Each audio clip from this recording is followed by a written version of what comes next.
මේ අපිට දැන් සුළු වෙලාවකට පෙර ලැබුණු පුවතක්. ඔයාලට කියන්න යන්නේ.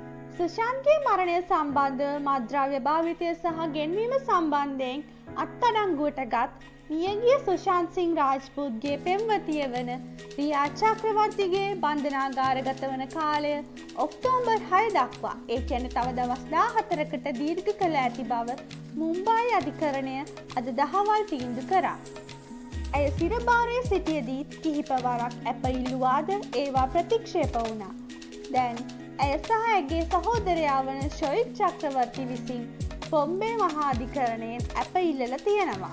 මත්ද්‍රව්‍ය පාලන කාර්යාංශය විසින් දින 3ක ප්‍රශ්න කිරීම් වලින් පසුව ඇයව සැප්තැම්බර් 8 වන දින අත්අඩංගුවට ගනු ලැබුවාය.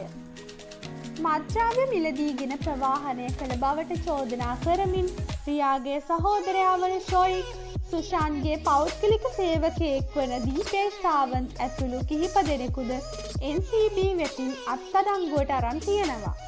මෙම පුවත් සුෂාන්ට ආදරය කරන ඔයාලට නම් සතුටක් වෙන්න ඇති. මේ දවස්වල සුෂාන්ගේ ටැලන්ට් මැනේජර් කෙනෙක් වෙන ක්වාන් ආයතනයේ සේවය කරන ජයා සහ ඔහුගේ කළමනාකාරව වන ශ්‍රුති මෝදිගෙන් NCB එකෙන් දිගින් දිගටම ප්‍රශ්න කරගෙන යනවා. අපි බලමු ඉදිරියේදී කුමක් සිදුවේද කියලා.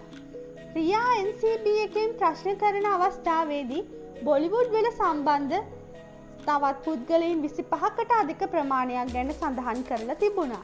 ඒවත් ඉදිරියේදී එළිවීමට නියමිතයි. මේ වගේ තවත් අලුත්ම විස්තර අපගේ වීඩියෝ වලින් දැනගන්න අපිව subscribe කරලා bell button එකත් click කරන්න.